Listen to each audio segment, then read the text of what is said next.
So here we go. I go outside and I walk my dog, and when my dog's doing her business, I walk laps around her favorite grass area where she likes to do her business. Throw the stick for her a few times, she chews on the stick, and then I'll do some squats, but meanwhile, I got a backpack on.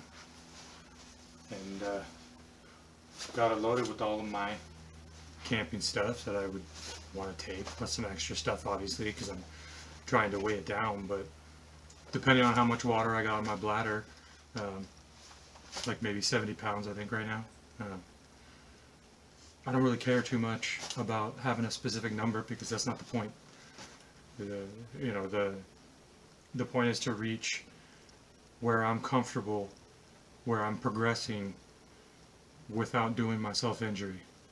And I have to be comfortable with the progression I'm making, but I also have to take care of the fact that in pursuit of health, I can't destroy my overall health, right? So I carry as much weight as I'm comfortable with, and it was a little bit more previously, but I was experiencing more pain as a result. So now I do enough to, extend and enhance and improve on the burn that I'm already doing. So I've got my backpack and my jacket to hide my gut because this has a belt strap, which, okay, logistical nightmare, by the way, when you have lost a lot of weight and now you've got a belly that you can't really do anything with, but you can't really hide it either. Unless, well, you can to a degree. You can hide it with like the clothes. Like this jacket's way too big for me now. It was tight on me previously, but now it's like, I don't know, whatever sizes. It's too big. It's baggy. There's a lot of space in here. Like I can tuck it and overlap it a lot more than I should be able to. Right? But the point is you can hide it for a bit, but like if you're wearing a sweater, if you're wearing a t-shirt, you're wearing something, and you try to cinch a belt over that, but under your, I mean, obviously you can't hide it then. But with this kind of a jacket setup, it's actually not that bad. It's not as bad as you would think, right? I mean, like obviously it's still noticeable. I still got a gut, but the fact that I have excess skin that I mean, one day, but like the fact that I have excess skin, that I still have some stuff here moving around, right? That is something that's always going to be there, but you can control it a little bit more with smart clothing choices. I guess is one. I mean, I think this is a smart clothing choice considering that my intent is to try and burn calories. Like I'm trying to just, I mean, look at it this way, right? Whatever you wear, or whatever you weigh today, if you lost 5 pounds, you could still do all of the stuff that you're doing today because you can do it today. So what if you go and you put that 5 pounds back on, right? You're just gonna have 5 pounds extra that you're carrying throughout your day, but you're gonna be doing all the things that you have to do in your day, right? Well, maybe not, but you're an adult probably, right? Or you're going to be. Hopefully, fingers crossed, like knock on wood, right? Like, I mean, I could get struck by a meteor, right? But I happen to become an adult. I mean, legally, took a while for me to learn a lot of lessons in life that, and I'm obviously still learning a bunch of them. But this is one I want to share, though, is that, depending upon what you want to accomplish, you just got to start from somewhere and start making better decisions than yesterday's you did. So I weighed 380 pounds. When I was 360 pounds, if I put 20 pounds in a backpack and walked around and did my day, I'd still be able to do all of the things.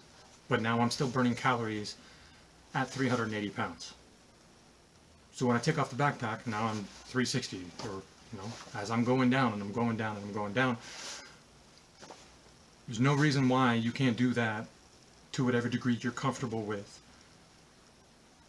And it will increase the amount of calories and energy you have to burn in order to do whatever it is that you're already doing.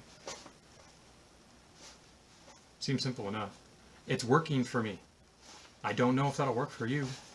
I hope it will. I mean, it seems simple enough to me that if you're already doing this thing, then you just are good for a week, say, right? Because when you're really heavy, you have a lot to lose. So like you're good for a week and you lose 5 pounds, which is an amazing week, right? Awesome. Good job. That's really hard and you did it. So that's awesome. But now, if you throw that 5 pounds in a backpack for the next week, you can keep that going. And then, well, maybe you lost another 3 pounds. So now you got 8 pounds in your backpack for week 3. And week 4, maybe you got 10 pounds. And maybe you put on a little bit of weight. Maybe you have a bad weekend. You had a really stressful work week. And now you ate badly. You ate a lot of sugar, right? You fed the emotional belly more than the actual, right? And now you're backsliding, you're putting on some weight. I have done that 100 times in my journey. Easily, because it's been a couple years, and I do that frequently. Even today, I'm tempted to do that.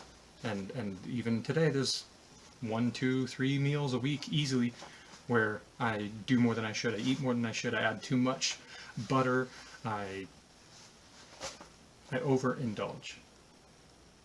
But I'm better than I was yesterday, and we all have rough days, and my backpack's still heavy, but I can carry it, and I can talk to you while carrying it. This is not something that's unattainable. It's not something that some, random person managed to achieve out of winning some lottery, some random happenstance of genetic luck. Anyone can do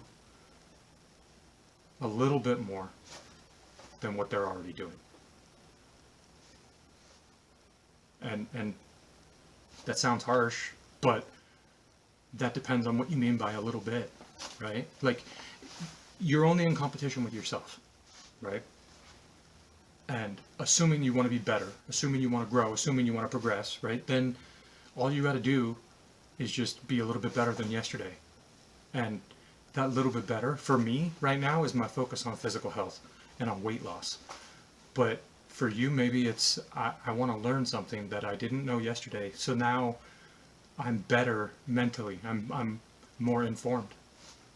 I have more knowledge. I'm better able to now understand the rest of my world and the rest of my existence, because maybe I have a new bit of knowledge that I can apply to that, and then maybe, oh my, light bulb moment. I never thought of it that way. I never thought of that. Fill in the blank. You've had it. You know what I'm talking about. It's just a thing that happens. It's part of going through your day, part of going through your life. Someone will say something in a way you haven't heard before. Someone will do something in a way you haven't seen before, and you'll have a light bulb moment. It'll be, aha. Okay, now I see it. I get it. And I can apply that to what I'm doing, and maybe that'll help me. Maybe I can be successful. Right? My hope is something that I'm doing, if I describe it well enough, if I detail what I'm doing well enough, maybe there's something in it that'll work for you. Maybe there's something that'll help you be better than yesterday's you, because really that's who you're competing with, right? I'm from a big family. I love my family. They're amazing, right? And they're going to be there when I'm on my deathbed. If you were to have this conversation with me 3 years ago, that'd be a lot sooner than what I'm hoping it'll be now, because of decisions I've made to try and improve things. But they'll be there to support me and love me and see me through the end, and they'll ask all the questions out of concern, and they'll even go to extraordinary lengths to try and keep me here out of love. But ultimately, there's nothing that they can do to stop what I put in motion by the actions I take every single day. There's no amount of medical intervention that's going to save you when you're on your deathbed because you were morbidly obese for too long, that your body couldn't keep up with the damage you were doing. And now it's too late. There's nothing that can be done. You're done. There's always a chance until there isn't. I mean, right, like there's always a chance until you're dead. But if you're watching this, if you're listening, you're not dead. So there's hope for you. There's a chance for you. You can get better. You can make choices to be better than yesterday's you, to improve upon what you've got, and build a foundation that'll allow you to achieve something that you can look back at and be proud of and be happy about. And when the world gives you horrible things and horrible experiences, which it inevitably and invariably will, you'll be able to look back on that experience of having gone through the struggle of improving upon yourself day after day and say, well, you know what? I did that really hard thing. Bring it on, life. I mean, not like you can do anything to stop it, but you can face it with a different attitude. You can face it with the knowledge that, sure, it's going to suck, but you did this other thing that sucked, and you're alive to tell the story. And not only that, but you're better as a result. It feels awesome to look into the mirror and say, I look better than I did. Noticeably. That's a cool feeling. It'll happen to you. It will. Anyhow, I'm going to take this off now because I'm freaking tired. I'm telling you, it's effective, but I'm tired. You'll be tired too, but it's a good tired. See you later.